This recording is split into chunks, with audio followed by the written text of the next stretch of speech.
Am I rooting for more rom-coms to be greenlit, funded, released in cinemas, and be successful so that we don't have to go through these long gaps without a new one being released for me to watch on the big screen?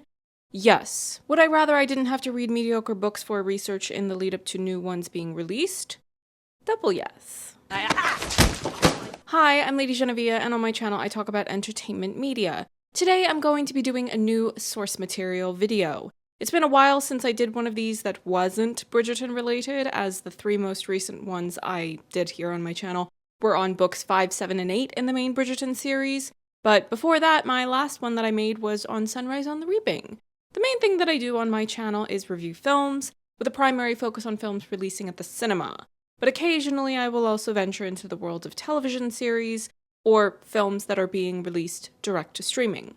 For almost 2 years now, I have also branched out into making source material videos, where I will read a book that has an upcoming adaptation, usually a film, but sometimes it'll be a series, and I will tell you an overview of the plot, share some other thoughts on the casting choices and other takes on various facets of how the adaptation could be done to hopefully make it the best that it could be. Today we're going to be talking about the love hypothesis, which has been sitting on my video to-do list for a while, but I was hoping that there would be at least a release date shared so I could better gauge when I should make this video and fit that in with everything else I'm planning on doing here on my channel.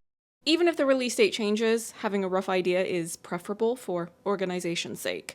When I did my source material video on the Dog Stars, that was listed as having a theatrical release in March of 2026, but now the release date is August 28th. Now, the current distributor for the Love Hypothesis film is Amazon MGM Studios, which is a giant mega corporation, and it remains to be seen whether or not this will in fact have a theatrical release, which naturally would be my preference, or a direct-to-streaming release on Prime Video. That's gross. I looked through a list of recent releases under the broader umbrella of Amazon MGM Studios, and although many of them were things that did end up going direct to Prime Video, they also did the US distribution of Project Hail Mary, whereas Sony was the one to handle that film's international distribution. I will tell you right now, in no uncertain terms, my excitement for this film will significantly diminish if it doesn't get a theatrical release. I don't have a large platform on YouTube, but with what little I do have, I consider it to be really important to advocate for the cinema as a cultural institution. I mean, you've got big-name celebrities out here slandering opera and ballet. Somebody has to advocate for the arts. Nah, yo, hold my poodle. Hold my poodle. Hey, yo, what's up? Y'all got a problem? The Love Hypothesis is a published fanfiction. TLDR, it was originally a Star Wars fanfiction, and I only officially platformed Star Wars written and directed by Comrade George Lucas. When I did it, they were Viet Cong. Exactly.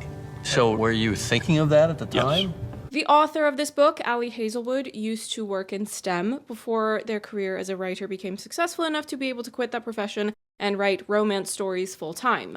Many of the books she has written involve couples who work in some sort of STEM, academia, research, or industry. In the case of the Love Hypothesis, the female lead is a third-year PhD candidate, and the male lead is a professor at Stanford, where she is doing her program. He's not directly her professor, but they are at the same university. In real life, would that relationship and the way that they conduct themselves in this book be an ethical transgression? Yes, I would say so, but rom-coms often rely on some sort of heightened, hyperbolic premise, antics, shenanigans. You have to exaggerate things because that lends itself to the entertainment value of the story for the audience, particularly if you're leaning into it being a more comedic delivery. I was only vaguely aware of this book's existence by social media osmosis, and it wasn't until the film adaptation started to make more progress that I started to pay more attention to what this book is. A lot of what I tend to favor reading nowadays, simply for my own interest, is nonfiction or older fiction, but if it's a book that has an adaptation coming out, that's when I tend to look more closely to gauge whether or not I will want to read the book and, moreover, make a source material video on it. Another detail I had no idea about until I picked up this book from my local library is that the author is Italian. All this time that this book's title would be mentioned in passing on social media, at no point did that bit of trivia reach me. Thus, I decided to dress in the most Italian thing I own. Ferre, Armani, and Versace. I will be explaining the plot momentarily, so spoiler alert, all of the spoilers, you have been warned. Broadly speaking, just as a quick overview of my feedback of this book, I would say that what works for a fanfiction does not equate to working as a standalone work of fiction. For one, the social contract for publishing fanfiction is very different because fanfiction, traditionally speaking, is something that is published for free. You as the reader are not expected to have to pay to access that fanfiction that the authors are publishing on websites such as AO3, Wattpad, fanfiction.net, Tumblr, depending on which era of fanfiction we're talking about here. But furthermore, fanfictions are typically written as an extension of stories and characters that already exist. It's the difference between building a house from the ground up versus rearranging some furniture or maybe adding an extension of some kind. Similarly, what is required to write a quality work of fiction for a book is different to creating a quality work of fiction in the film medium.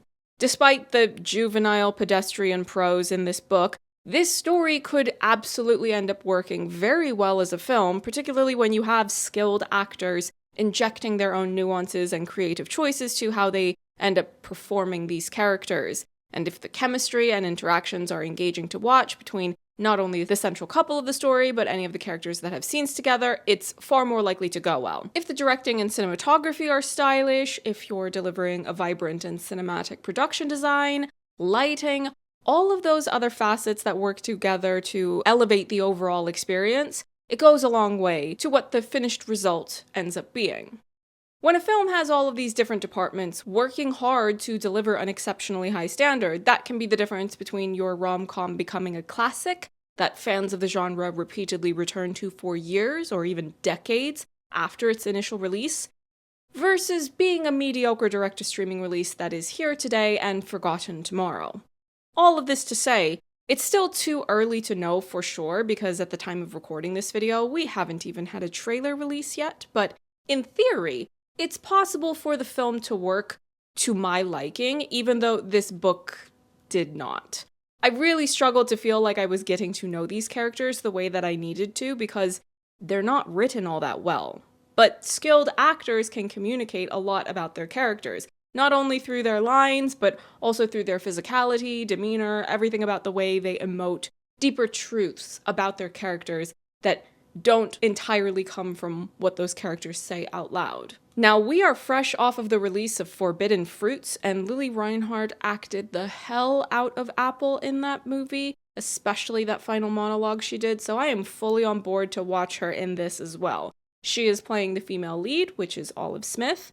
Tom Bateman, I was trying to remember why he looked so familiar to me. Now, he was in two of Kenneth Branagh's Poirot films, but that really didn't seem like enough to have dug into my memory.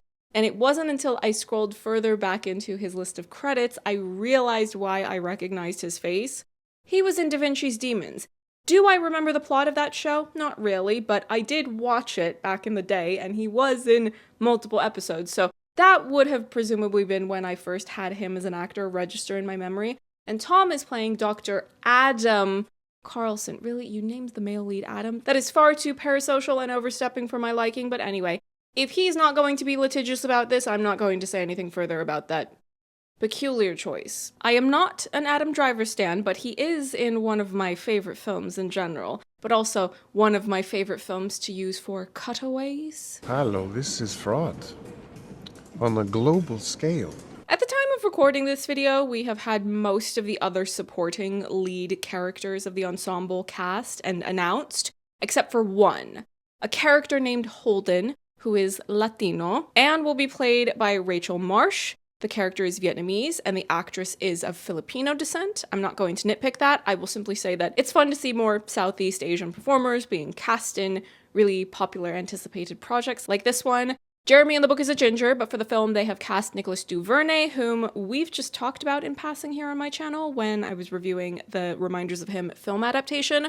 Was that film good? No. But did Nicholas make me laugh out loud when Ledger brought Kenna to the bar for her first day of part-time working there? And Roman was just staring at them knowingly, judging them for being messy, but he was also smiling at them because the mess is amusing to watch. Yes! Roman is just like us in the audience in that moment. Anne and Jeremy have their own romantic connection, but we barely see anything of them as a couple because The book is highly limited by staying trapped in Olive's POV. I don't like that. I want to see this romantic B-plot being showcased far more in the film than the minimal scraps they were given in the book. Anne and Malcolm are Olive's close friends. Malcolm is being played by Jaboukie, and let me tell you something. I've seen Jaboukie act in multiple other projects, but even if I hadn't seen him in those things, I would still remember him for that one tweet he did where he was impersonating the feds. Oh, hilarious. A comedic Hall of Fame moment. I don't use Twitter anymore. I quit that app, as any sensible person should, but I still remember that tweet. Holden is the character in the book that eventually becomes Malcolm's love interest, and he's also really good friends with Adam, but again, they have not announced his casting yet, so I will probably just end up using some other actor's image as a placeholder when I am editing this video, unless that actor gets announced between the time of me filming this video and me editing this video. And by the way, I am recording this video in April, but I'm planning on publishing this video somewhere in the window of mid to late May when I'm going to be away and unable to record new videos during that duration. Finally, the other casting they've announced is Artie Fruition as Tom, who is a professional colleague of Adam, who also gets revealed to be a cartoonishly evil sexist in the final, maybe half or final third of the story.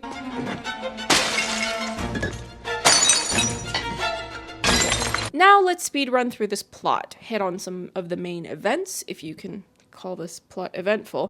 We open with a prologue that takes place 2 years and 11 months before the rest of the story. At the time, Olive is a graduate student visiting Stanford to interview for a spot to do her PhD in their biology department.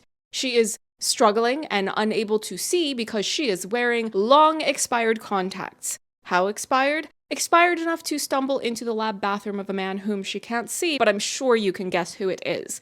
Her love interest. Olive mistakenly believes that she is speaking with a PhD student, but as you might remember, I already told you that Adam is not a student, he's a professor. Bratwurst? Aren't we the optimist?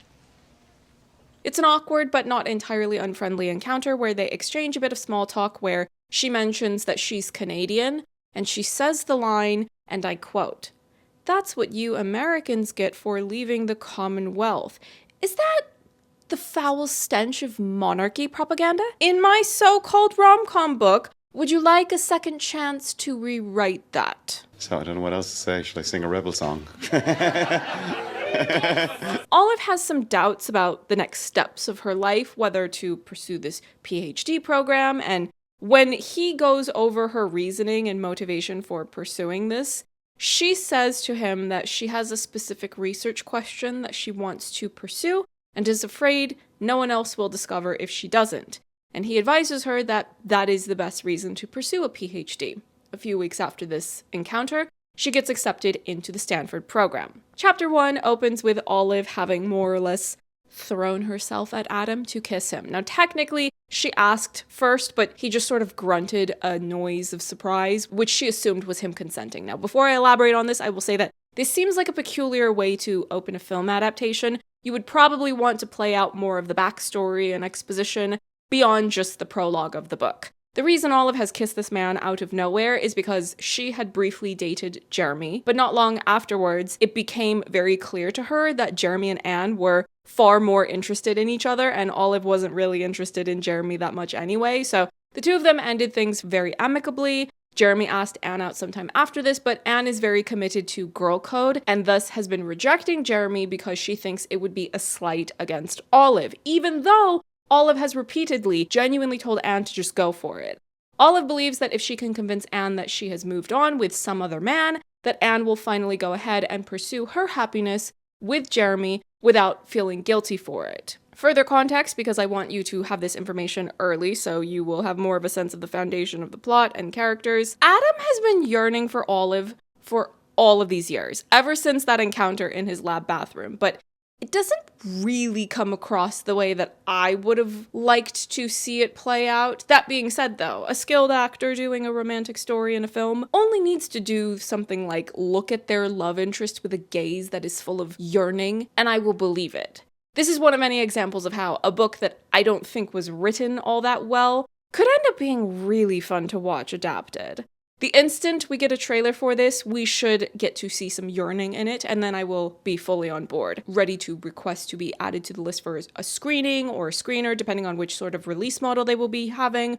Please release this at the cinema. You, Me, and Tuscany was some of the most fun I've had this year, seeing people fall in love on the big screen. Would I have been as excited about that film if they had dumped it out on streaming? Absolutely not. Another way that I think the film could easily be more enjoyable to watch is that Adam is characterized in the book in such a way that he has a horrible reputation. Is he skilled in scientific research and being published a lot? Yes.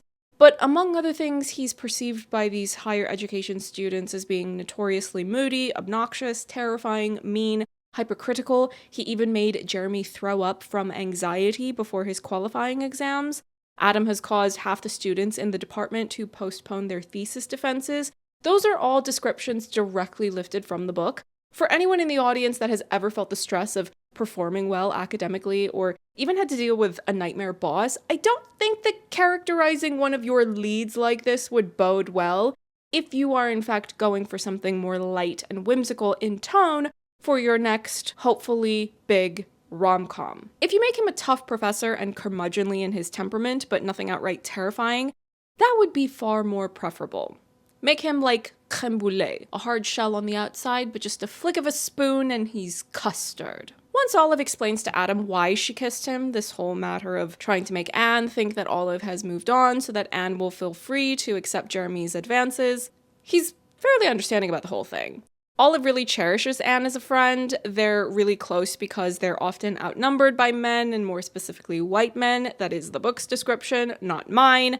Anne has also invited Olive home to join in on various Vietnamese holiday dinners, and Anne has strong leadership qualities as president of the Student Senate, head of the Stanford Women in Science Association, and director of outreach for the Organization of BIPOC Scientists. She's described as being fearsome and indomitable, and I need to reiterate how much I need to see more material for her and Jeremy together, because we deserve more romantic couples to root for. And Olive's motivation for embarking on this messy pretend relationship she's going to get into with Adam would make a lot more sense to the audience, make it much easier for us to buy in if we love Anne as much as Olive does. Olive kissed Adam because she saw Anne nearby, and Anne later asks Olive about witnessing this, and Olive claims that she's seeing Adam now and encourages Anne, once again, to start seeing Jeremy. All should be well, right? Wrong. Because once Anne starts things up with Jeremy, she tells him about Olive and Adam supposedly seeing one another, and Jeremy is prone to speaking too much, and thanks to him, word spreads everywhere at Stanford that Olive and Adam are a couple now. Everyone's staring at Olive. She finds out about word getting out. She lets Adam know, and they decide to proceed further with this pretend relationship, not only to ensure that Anne feels free to continue pursuing her happiness with Jeremy, but Adam has been deemed a flight risk by the university, and they have frozen millions of dollars of funding he is meant to be receiving for his research. But because he doesn't have any attachments in the area, and he's doing a research project with another scientist at Harvard, Stanford has grown concerned that Adam might move to Boston, and they don't want to be funding things that they as a university aren't going to benefit from. Thus, Adam proposes that they proceed with this fake dating scenario until the budget is set to be reviewed, which is about a month away from when they're having this conversation. Though a month of fake dating is more than would be needed to convince Anne that Olive has no lingering interest in Jeremy, a month is what Adam needs to hopefully convince the university to unfreeze his research funds. So, a month it is. Olive's current advisor, or supervisor, Dr. Aslan, is retiring in 2 years. Dr. Aslan's lab is also lacking in funding and equipment that Olive needs to proceed further into her research, so Dr. Aslan has proposed that Olive reach out to other universities so that she may spend the next academic year at that university to collect the data she needs before returning to Stanford to finish analyzing and writing up said data. Olive has cold emailed scientists from other universities, and the only one to reply is Tom Benton, the eventual villain of this story. He's going to be visiting Stanford in 2 weeks, so they decide that they will get together so that they may talk more about Olive's project. Not long after this, Olive ends up telling Malcolm that this is a fake relationship, and she does this because he's a really good friend to both her and Anne, so he's already aware of the situation with Jeremy. But more importantly, Malcolm has a lot of animosity towards Adam because Adam had previously forced Malcolm to throw out tons of data, redo half of Malcolm's study, and all of that work took months for him to do. Malcolm is a year ahead of Olive in his own PhD, and he was raised by parents who were also scientists. This is also when Malcolm first mentions Holden Rodriguez, the only other noteworthy character, as I said before, whose casting has yet to be announced. Malcolm has been thirsting after Holden for the past 2 years. They had better show those two as well, having their cute flirtation when the time comes. And it's very weird to me that you haven't announced the actor for this character. Did he do something problematic after you filmed, and now you feel weird about putting him in the promo? Because without any context, it just looks like you're singling him out to be excluded. Why was he not in that little social media video? Olive and Adam make plans to get coffee once a week at a coffee shop where they are sure to be spotted by others from the university. Adam insists on paying for her drink and snack orders, and she asks him various bits of small talk and trivia. After their second coffee date, when they're exiting this cafe, whom should they run into but Tom Bentham? Adam introduces Tom as a friend and collaborator, and remember, this is the person Olive was already set to meet up with. The three of them go back into the cafe so that Olive may share more information about her research to Tom, and Adam can continue playing pretend boyfriend because Tom doesn't know that this is a pretend relationship. Tom ends up prodding for more personal information, and this is how Olive ends up revealing that her interest in researching pancreatic cancer stems from the fact that it is the condition that her mother had and eventually passed away from. Tom asks Olive to write up a report of everything she's been doing with her research, send it to him in 2 weeks, and he will decide whether or not to accept her request to come over to Harvard for a year to do the data collection she needs more resources to be able to complete. After this, Olive, Adam, Malcolm, and Anne all end up attending a talk that Tom is doing. It's very busy, and there are no open seats, so what happens? Anne nags Olive to go sit on Adam's lap. This is one of those things that doesn't bode well in real life when he's a professor and she's a student. I would have to assume that this story would have gone over better if they were both professors instead of having this disparity in their positions at the university. The lap sitting would still be absurd to do in real life when that's where you work, but when it's a rom-com, if the vibes are fun, the audience would presumably just accept the more over-the-top PDA stunts because film is a visual medium and you need to put on a show for the audience's benefit. After this event, someone's car battery has died, and Adam proceeds to push this truck that's been put in neutral, something ridiculous to induce thirsting among the spectators in the film and in the audience, naturally. Anne negs Olive into going over and kissing Adam, which she does after explaining to him that Anne had sent Olive over to him, and why. A different student named Greg lashes out at Olive after Adam fails his research proposal, and now it's going to take him months to revise. Olive feels she has no other choice but to talk to Adam about this, and Adam feels that he hasn't done anything wrong and that the work needs to be up to standard, and he's simply trying to shape rigorous researchers who will not further clutter academia with terrible science. Olive, Anne, Jeremy, and Malcolm go to a picnic. I don't remember what the occasion is, but it has something to do with the university, and this picnic is a thinly veiled excuse to show Adam being shirtless in public because sports. And there's a fair bit of ogling happening to him, and Anne is giving the group sunscreen. See, that's a good friend. We love her for that. She's trying to keep everyone alive and free of skin cancer. Wear your sunscreen, everyone. And of course, you could probably predict what happens next. Anne dumps an extra serving of sunscreen into Olive's hands, so what should she do with all of that extra sunscreen? Well, put it on Adam, of course, whom Anne just loudly called out to ask if he had put on sunscreen yet. Hands rubbing sunscreen on flesh. The plot is paper thin here, but the vibes had better be vibing to make this film work. Unfortunately, guess who shows up? Tom. Adam is going to be going off to Boston with Tom next week to start setting things up at Harvard related to their joint research. Adam will be gone for a couple of days.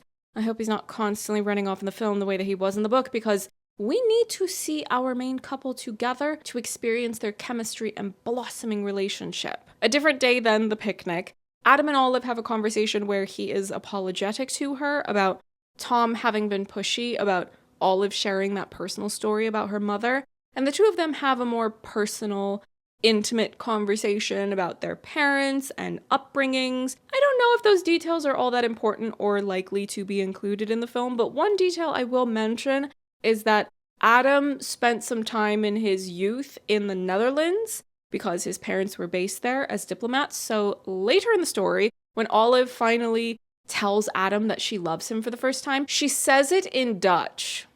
I don't know if that's the sort of thing they'd be likely to keep in the adaptation, but I will just mention that now, so you know that that's a thing that happens. Tom asks Olive to come over to Adam's place, as that's where Tom is staying during this visit, although the excuse given is that Tom needs to ask Olive more questions about her research. But as far as the A-plot is concerned, the real reason for this is so that Olive can visit Adam's house for the first time. Tom accepts Olive to come to Harvard for the next year, and Adam accompanies her out of the house and is congratulating her.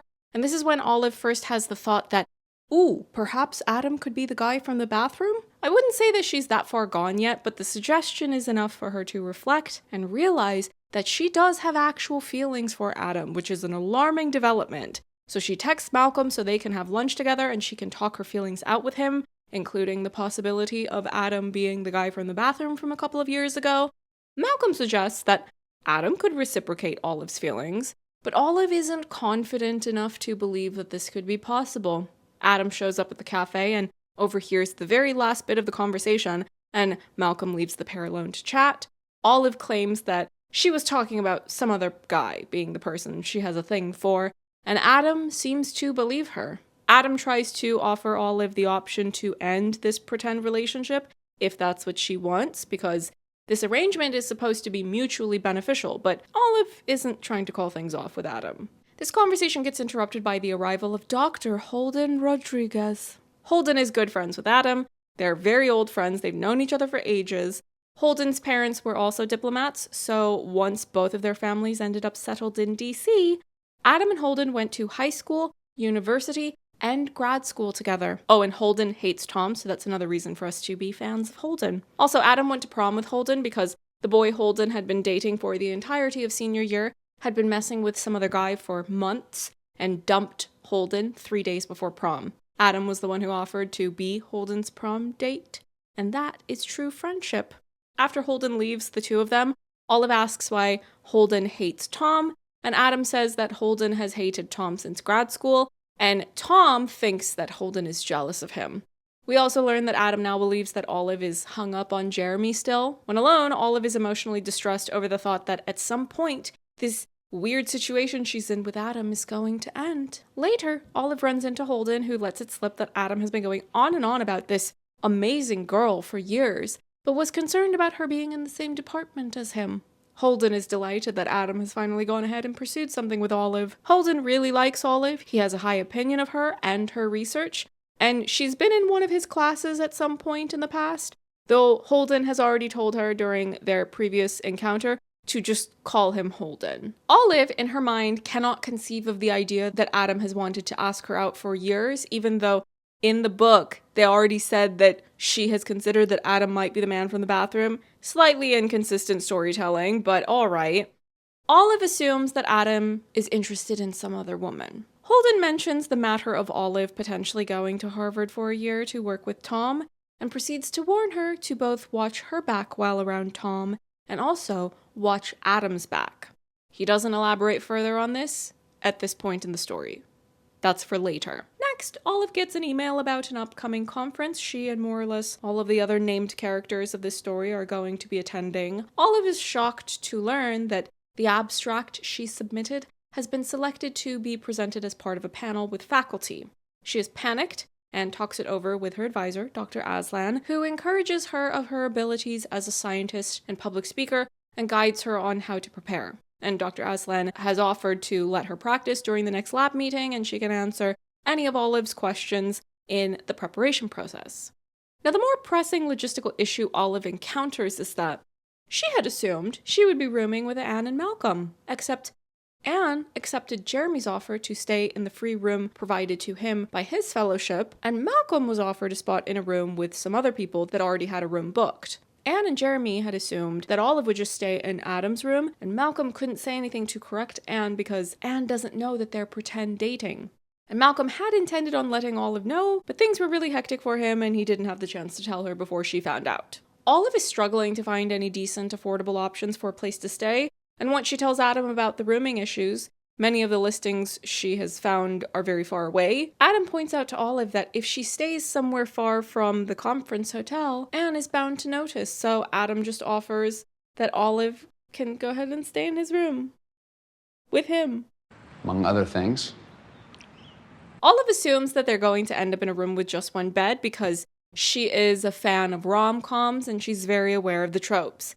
It makes little difference to her that Adam has already told her that it's a double room, meaning that there will be 2 beds. Not to jump too far ahead, but the room does in fact end up being a double room, and when they go to the conference, there are 2 separate beds. Adam ends up mentioning to Olive about how his own advisor was brutal. Adam insists that he's nothing like his advisor. Adam congratulates Olive on her being chosen to do this talk at the conference and even offers to look over her slides. At the conference, Olive notes to Adam in their shared room that her talk partially overlaps with the keynote address, and she's hoping that this will mean that less people will be there to watch her because she's nervous about speaking publicly. Adam had planned on coming to see her do her presentation, but guess who's the keynote speaker? Adam, of course. Tom ends up being on the same panel as her for her talk, which goes well. Her friends are in the audience and they're lovely and supportive. Except after the talk, Tom ends up putting a move on Olive. He does a complete heel turn. He goes full misogynistic supervillain and says that he didn't accept her into his lab because she believes she's any good. Tom claims that she is only sleeping with Adam to get ahead in her career and expects her to do the same with him. And when Olive threatens to tell Adam, Tom claims that Adam will never believe her because he's been friends and colleagues with Adam for years. Tom also reveals how annoying he finds Adam's need to be best at everything, and he likes the idea of taking something away from him for once. It feels a bit like a motivation dump as far as writing goes, but perhaps it will flow more naturally in the film and be helped by a more convincing line delivery. Tom also calls Olive mediocre, but he also calls her very pretty. That sort of juxtaposition feels far too accurate to the type of person Tom is, the characterization of how certain people act in real life. Moreover, Tom points out to Olive that even if she were to try to not go through with this upcoming year being spent at Harvard with him, she's already been so thorough in sending her protocols that he believes he can just easily replicate them, and this research she's doing is relevant to the research he's doing as well. I'm going to tell you something that Olive hasn't figured out yet, but Dr. Aslan had asked Olive to record her talk because Dr. Aslan isn't able to be there in person but still wants to see her presentation. So Olive had set up her phone to record, and she didn't remember to stop recording until after her nightmare encounter with Tom. She's eventually going to realize that she has the audio recording of that entire traumatic exchange with Tom. But first, she and Adam have a reunion in their room after she has spent the last 20 minutes crying. And that lingering emotion is highly visible all over her face. He asks her what's wrong, and she claims that even though the talk went well, she overheard some people afterwards bad-mouthing her, saying that her talk was derivative, boring, and that she was only chosen to give this talk because she's Adam's girlfriend. Adam wants to know who it was, but Olive claims to have not been able to see their badges, so she's not all that sure of their identities. Adam is very comforting and reassuring. He tells her she's a brilliant scientist and says they're going to skip the department social and just go out together instead. On their way out, they encounter Holden, who highly approves of them skipping the boring stuff. Olive chooses an all the sushi you can eat for $20 place, which Adam doesn't approve of. He thinks it's not good quality, and he offers to take her to a real Japanese place instead, but Olive wants this cheap, probably disgusting low-quality sushi. They have fun together, eating, drinking, and then they head back to the room where Olive has conveniently forgotten her pajamas, so she has to borrow a very large t-shirt from a very large man named Adam. He opens up to Olive further about how now with hindsight he realizes that his advisor was abusive. Many terrible things happened under his watch. Scientists were not given credit for their ideas or authorship of papers that they deserved. People would be belittled for normal mistakes. Expectations were not fully defined. Impossible deadlines were arbitrarily set. PhD students were often pitted against one another and assigned to the same tasks to force them to compete, and all of this for the advisor's amusement. One example of this happened with Adam and Tom, who, instead of competing, chose to team up and work together, so this advisor punished the two of them for not giving him the power play they wanted by publishing their findings without crediting them. Adam also says that Tom mediated a lot between this advisor and the other students and helped to make things feel less hostile, which makes Olive feel even more reluctant to tell Adam about what Tom did to her.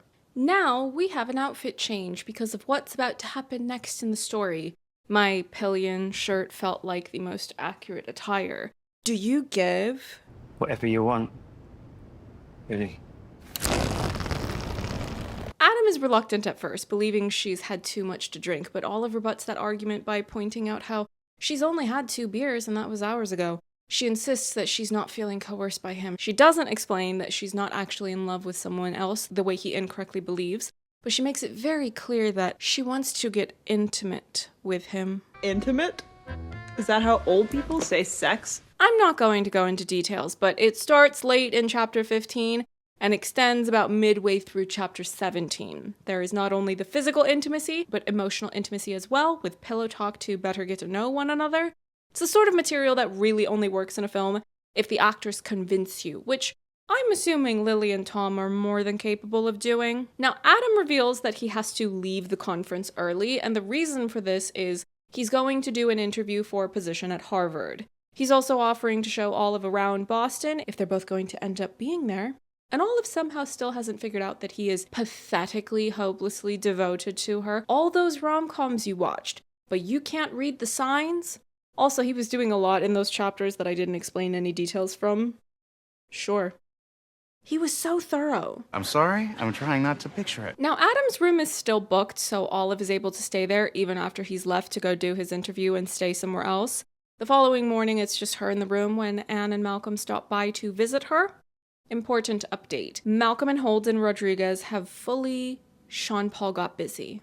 They are a thing now, and I'll tell you right now, I will be terribly cross if I watch the Love Hypothesis film and I don't get to see Malcolm and Holden finally getting together and all of the flirty banter. Call me a kettle because steam will be shooting out of my ears.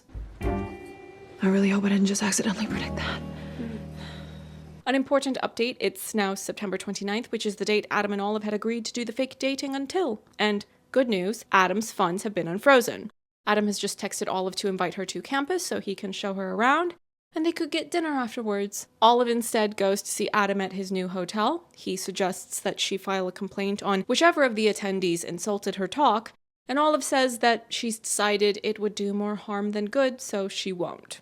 Olive also informs Adam that it's time for them to end this fake relationship. He tells her to come to him if she ever needs anything. They tearfully kiss goodbye. It's weirdly melodramatic in the book. And then she goes back to Adam's other hotel room that she's been staying in and spends the next day crying in there. She also hears back from her advisor, Dr. Aslan, who has agreed to send emails to various labs on Olive's behalf to make an introduction. Olive understandably wants to find a different lab to spend the following year in, and Adam had advised Olive to ask Dr. Aslan to make that email introduction when Olive mentioned that people weren't really replying to her emails early on in that process. Dr. Aslan also mentions to Olive that she wants to get that recording of Olive's talk. Now, Malcolm and Anne are currently lounging in Olive's room with her, so when Olive accidentally plays a part of the audio out loud that is of Tom saying really vicious, nasty things to her, she has no choice but to reveal what happened. She lets the two of them listen to the entire thing without her having to experience it again, and Olive finally has to come clean to Anne that this whole thing between her and Adam was all pretend, just to get Anne to finally go ahead and date Jeremy like she wanted to.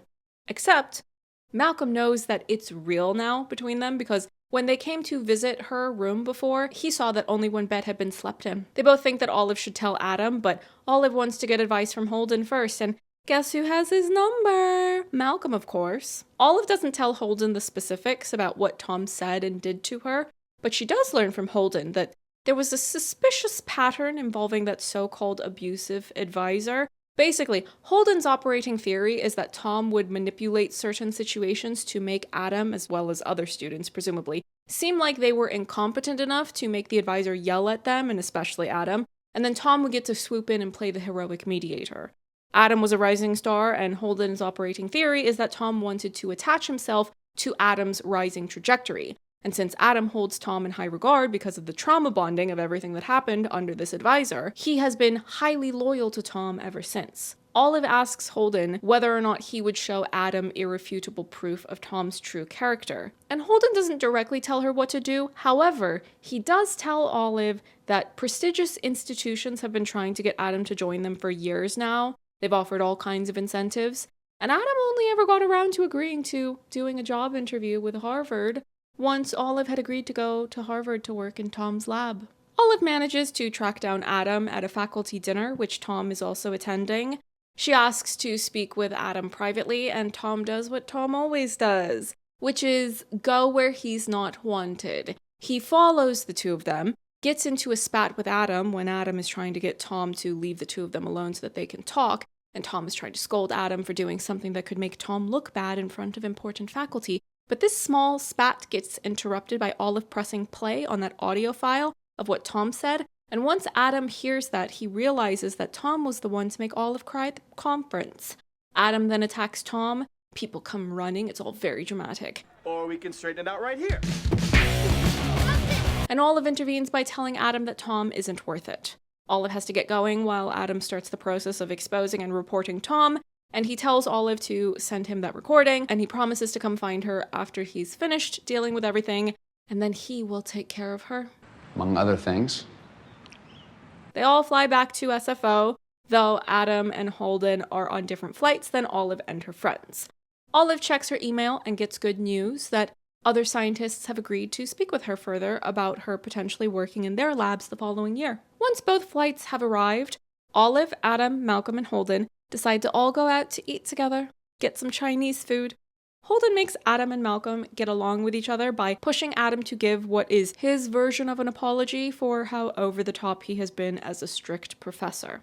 Holden also exposes Adam for having been interested in Olive for years, ever since she came to Stanford to do her university interview, thus confirming to Olive once and for all that Adam is the man from the lab bathroom. Dinner is fun. Holden tells lots of stories, usually embarrassing ones, about Adam. After all, they've been friends for years. After dinner, Malcolm goes with Holden to his apartment, leaving Olive alone with Adam, who accompanies her back to hers. Adam assures Olive that Tom will be fired from Harvard, and he regrets trusting Tom with Olive. Olive shares that she thinks she's found a lab to do her next year with that is closer to Stanford, and she admits that she misled Adam into thinking she had feelings for some other man, but in actuality, Adam is the one she's in love with. Finally, we have the epilogue, which takes place 10 months later. Olive and Adam are happily together, of course.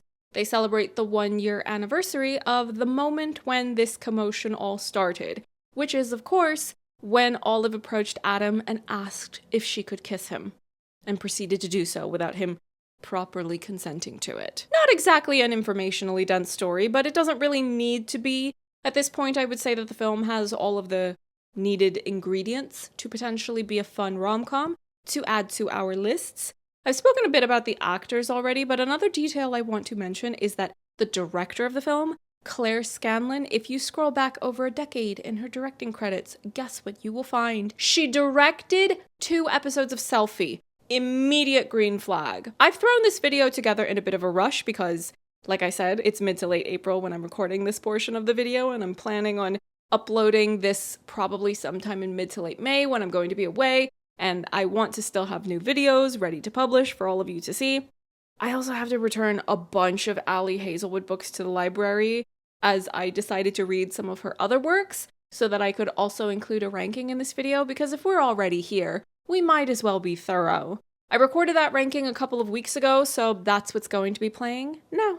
Hello, welcome to this video's ranking post-credits scene. Except this video was made without exploiting a bunch of VFX workers. The only exhausted worker here is me. When approaching the topic of doing a source material video on the love hypothesis, I decided that I would read other books from the same author, partially because when I did a review of the 56 Days series, I ended up reading more books by the same author of that, Catherine Ryan Howard. Another reason I figured it would make sense to read more of these books is that if the love hypothesis proves to be successful, that would presumably increase the likelihood of yet another one of these books getting an adaptation of their own. I even recently saw an interview excerpt from Taylor Zakhar Perez saying that he was working with a producer to try to adapt one of Ali Hazelwood's books, though I am not sure which one he was referring to. If that happens though, we would presumably have to cover that on here as well. So without further ado, here is a quick overview of which Ali Hazelwood books I read and my ranking of them. The first thing you need to know is that a couple of these books are direct sequels. Problematic Summer Romance is a sequel to Not in Love. The male lead of Not in Love, Eli, has a younger sister named Maya, who is the female lead of Problematic Summer Romance, and Maya's love interest is a man named Connor, who has been close friends with Eli for maybe a decade or so, and they also work together. Mate is a sequel to Bride, but if you are curious about Mate, you should read Bride first, because knowing the premise of Mate would involve plot spoilers for Bride. Most of these books involve characters who work in STEM, usually either in an academic or business context. The characters who are the main couple of older Ali Hazelwood books pop up from time to time in other books that she's written afterwards. Is it entirely necessary to understanding those later love stories to have read all of the earlier ones just so that you may recognize those characters? No. In my arms, I have 10 Ali Hazelwood books, but this is not everything that she has written and published, just the ones that my library carried, and the ones that I was willing to read right now.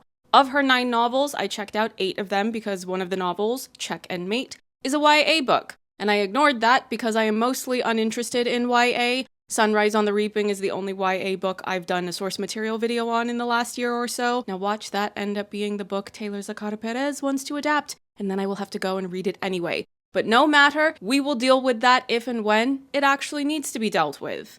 For her novellas, my library only carried her Loathe to Love You collection of novellas, which contains 3 stories, and her most recent novella, Two Can Play. Thus, any other novellas of hers are not included in this ranking.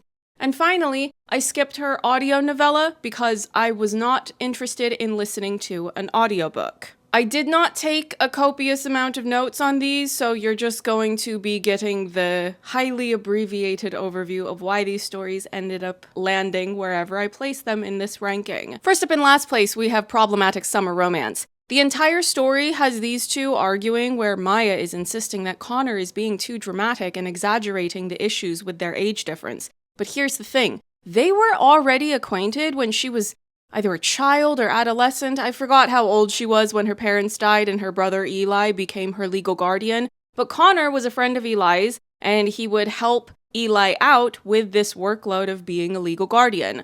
Maya and Connor do not become reacquainted until she is 20 and he is 35. The happily ever after portion of their love story doesn't happen until she is 23 and he is 38. What in the Leonardo DiCaprio is this book? I don't care if you've made Connor Irish. He's absolutely correct to push away a girl who mocks the fact that the prefrontal cortex of her brain hasn't developed yet. And you're weird for romanticizing them arguing about their age difference. Why exactly is an almost 40-year-old Irishman obsessing over a brain hasn't finished developing American woman? Perhaps he simply didn't have the character to handle the love of a no-nonsense Irish woman. I'm not insulting you, I'm just testing you to see if you can handle this 24/7. I've seen your type before, and you're not going to get away with your usual shit around me. Loathe to Love You is next, and if I had stopped at the first of the 3 stories in this, I might have ranked this higher on my list, but in the beginning of the second story, the female lead says something or thinks something disparaging about the Star Wars prequel trilogy, and you might as well have insulted my family for how hard I recoiled.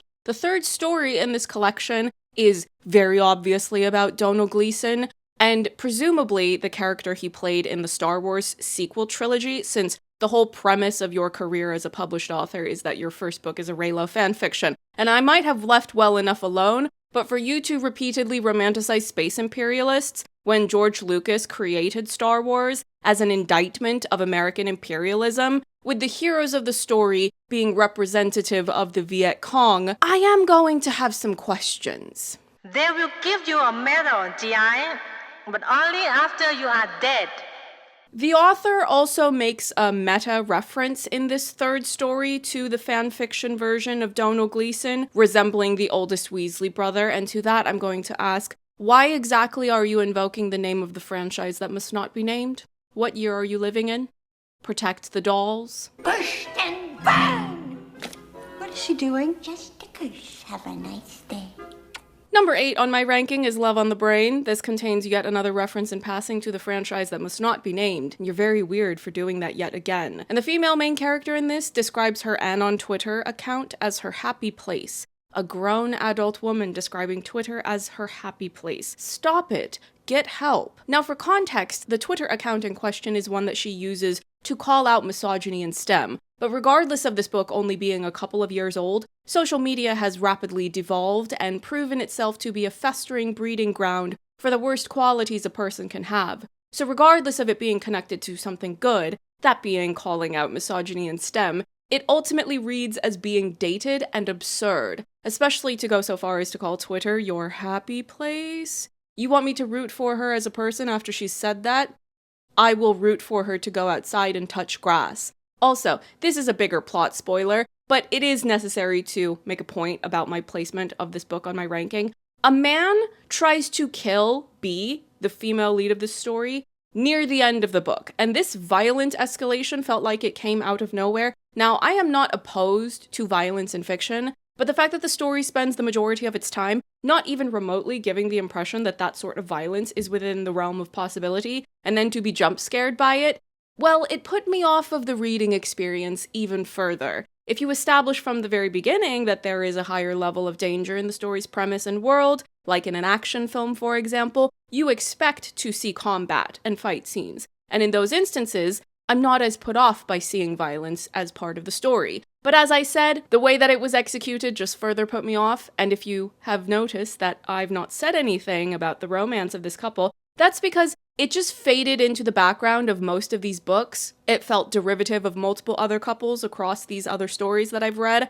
and I just didn't care about these two after reading so many of these other stories in close succession. Number 7 is Deep End. The main couple of this story are a girl named Scarlett and a boy named Lukas Blomqvist. She is a diver and he is a swimmer. They are both athletes at the same university, and both are skilled enough to compete at very high levels. Further proof of Lucas's swimming skills, he is an Olympian.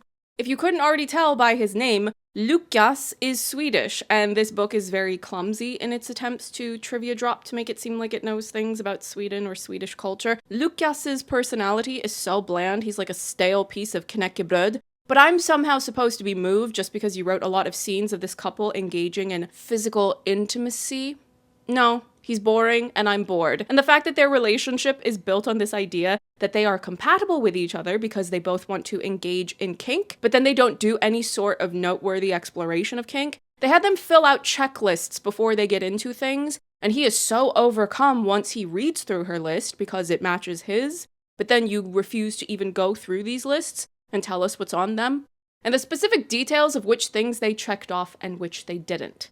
It's ultimately coming across like you don't know much about this topic, because anytime I've read an author or watched a YouTube video of someone from that community who wanted to offer information about what that community is and how it is often incorrectly depicted in works of entertainment fiction such as the 50 Shades series, they're always very clear and almost clinical, I would say, in the specificity of how things work, what various items are, and how clear you need to be in communicating things so that you understand how to proceed safely and comfortably with others. And the fact that this book has the cheek, the nerve, the audacity, and the gumption to name drop 50 Shades without disparaging it, when, like I said, every single time I have read an article or watched a YouTube review or video essay from someone from that community about that topic, they have had nothing but the utmost scathing things to say about 50 Shades. I rebuke this book for not knowing what it's talking about, for being boring, meandering, and for having a stale knäckebröd male love interest. Next. Number 6 is Mate. I'm not going to say too much about the premise or plot of this story because it does involve spoilers for Bride. As I said before, Mate is the sequel book to Bride. The nicest thing I can say about Mate is that James Cameron is thanked in the acknowledgements. And you might think I'm making that up, but I'm not. One of the lessons is caveat emptor. If you're new here and you don't know anything about me, hello, I love James Cameron's movies because he is an environmentalist romance girly, and the Avatar movies are just 3+ hours of what if we fell in love and engaged in armed struggle against the imperialist colonizers trying to invade our planet and pillage it for its natural resources. And guess what? I will devour that every time. It's my favorite movie of all time. Yeah, me too. But one of the problems that both Mate and Bride have is that the stories will build the stakes and conflict up to a particular point where, if it was a film, you would expect to see a big action sequence happen. Something enormous, well choreographed, with lots of people involved. But in the book, it's like they just jump cut past that, and it gives off the impression that you just don't know how to write action, and you didn't even bother to try. Mate and Bride are supernatural or paranormal types of stories. It's a world with not only humans, but vampires and werewolves. And the main thing that lowers Mate on this list is that the male love interest spends so much of the story pushing the female love interest away when it comes to having a romantic relationship. And he is so adamant about doing this that I reached a point where I went, okay, fine then, go away, I don't care. Do you think I want to watch a woman beg a man to be with her? It's like problematic summer romance all over again. Oh, actually, there are other storyline similarities to that book, but sharing all of them would involve plot spoilers. But I will say that there is also an age difference in this that was too large for my liking. But if the man is going to keep pushing you away, well, that's fine with me. He's probably doing you a favor. Good riddance. Number 5, I'm going to put The Love Hypothesis. Regardless of it originally being written as a fanfiction, my experience of reading this was somewhat improved by the fact that I was imagining it as its own romantic comedy with the actors who have been cast to play these various characters in my mind as I am envisioning everything playing out on the big screen. And with more than one of those actors, I've seen them display charisma, wit, or range in other jobs that they've taken, so that bodes well for them to be the ones to bring their own takes and nuances to these characters.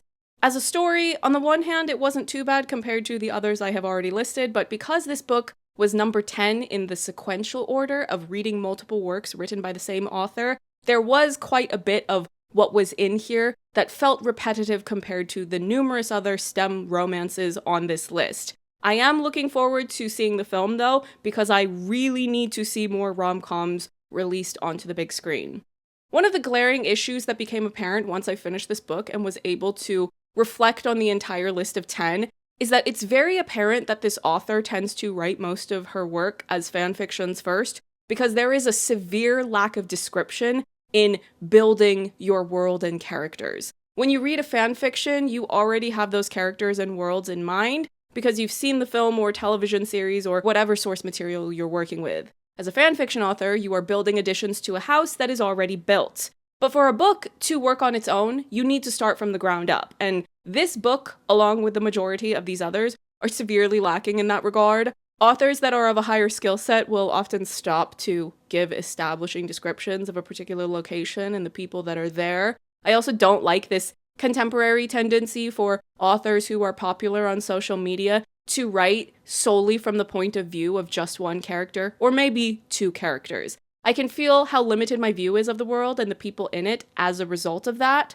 The first half of The Love Hypothesis, it felt as if these two leads were hardly around each other, so I could barely get to know her love interest in real time. It was usually just descriptions of him as a person based on his reputation. I would like a more balanced view of the leads of the story, and thankfully, with film as the medium of adaptation, I am far more optimistic that I will get to see more of that play out. They were not talking enough to each other in the first half of this book, but once we got into the second half, then it finally felt like we were getting into more of the necessary details of them being able to build a real meaningful relationship underneath the veneer of this pretend relationship they're projecting to most of the people around them. Number 4 is Love Theoretically, and number 3 is Not in Love. I'm sharing these back to back like this because they have a somewhat noteworthy similarity, which is that they both deal with matters of ethical violations in broader scientific fields or industries, but I'm going to be vague about what exactly I mean by those in order to not overly spoil things. Regardless of me not being all that enthusiastic about the quality of writing in a lot of these books, if you have any interest in them, I would much rather that you go read them for yourself, because that will be time you are spending off of social media and off of the data stealing apps that billionaires are running to stalk your whole life on the boardwalk. Love Theoretically was a story that I had more issues with than Not in Love, and I also didn't really care much about the romance because the female lead is absurdly oblivious about the genuine interest the male lead has in her, to the point that I was exasperated by it. There is a point where he says to her that he wants to take her out, and in response to that, she asks him if he means that in a mafia-esque execution sort of meaning. If it was going for funny, I will tell you right now that I didn't even let out an amused exhale of air.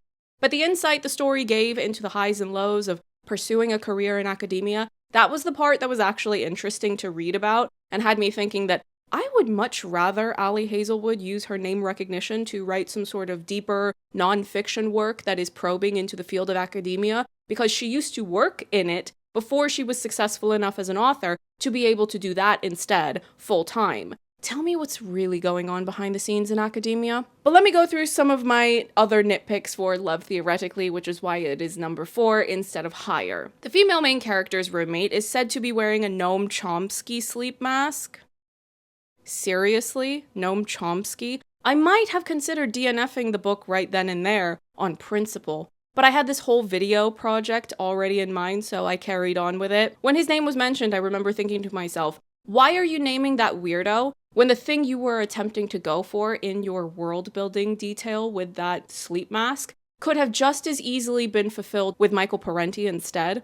And what's even more random is that while I was finishing reading this book, I was also starting to read yet another Michael Parenti book, Black Shirts and Reds, and in that book, he dragged Noam Chomsky more than once. And expanding beyond that, in this book, and others by the same author, she does this thing where she will name drop fake progressive politicians, as in people who espouse populist rhetoric to get people to vote for them, but then once they're in office, they support the same warmongering propaganda and policies as every other war criminal in a position of power. I didn't pick up any of these books with the request or expectation that we would be digging into political theory, but if you're going to name drop those people, I am going to have opinions about that. And ultimately, my conclusion is that I don't think you're looking as deeply into what policies those politicians are supporting or how they got the funding to start their political careers and whatnot. What with all the invasion, colonization, starvation, and population decimation and whatnot? Not in Love, I ranked marginally higher because I do like the relationship between the main couple more than most of the others. And in particular, the female lead, Rue, she is more engaging to follow because on the one hand, she is a socially awkward person, but because she has been this way for as long as she has reached a point where she has modified her behavior in such a way that she can keep her distance from situations that she really doesn't want to be in. As a result of this, to others she comes across as being cool, aloof, and self-assured. So this creates an interesting juxtaposition of how she appears to others versus her interiority. Also, as I already said, the matter of ethical issues in the intersection of science and industry, among other things, was far more interesting to follow. Two Can Play is what I have placed second. This is a novella, and I think part of what boosted this to be as high as it landed on my ranking is that I read this right after Problematic Summer Romance, which was terrible, so it was refreshing to read something that I could actually stand to read. But also the male lead, his personality is nice, and he annoyed me less than most of the other male leads in these stories. With this being a novella, it had the advantage of just keeping things simple and not being bogged down by the more meandering, aimless feeling of a lot of the other stories' plots. The two leads both work in the same profession of designing video games. It's short and sweet and gets the job done, and the two of them are cute together. Ooh, what if Taylor Zakhar Perez wants to adapt this one? Imagine him in these glasses being tall and lovable. I'm just saying I see the vision. And finally, I put Bride at first place. Maybe when I think about trying to do a long-term reread, I would put Two Can Play above this, but at least for a first read, I'd put this in first because there is a mystery in the story.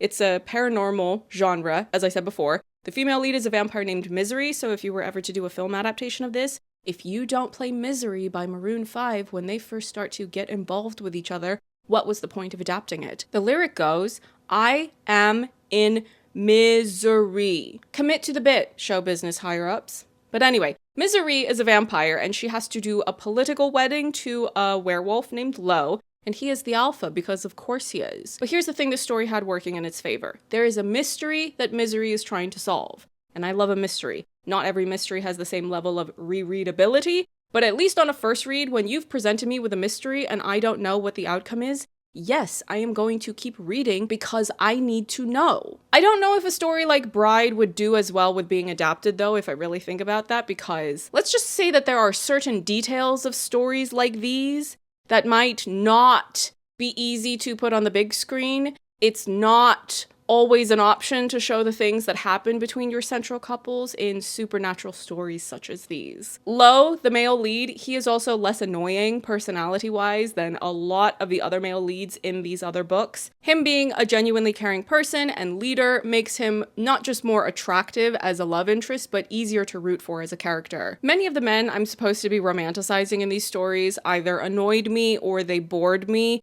but the male leads in these two stories, they were actually alright with me. Ultimately, now that I'm recording this, I suppose we should just do a joint first place for these two, but for different reasons. I wouldn't buy any of these books though. Thank you for coming to my TED Talk. If you have any romance books you would like to recommend where the man is not completely unbearable and annoying or the worst, then do let me know, because it's often a struggle to find something where the man doesn't annoy me.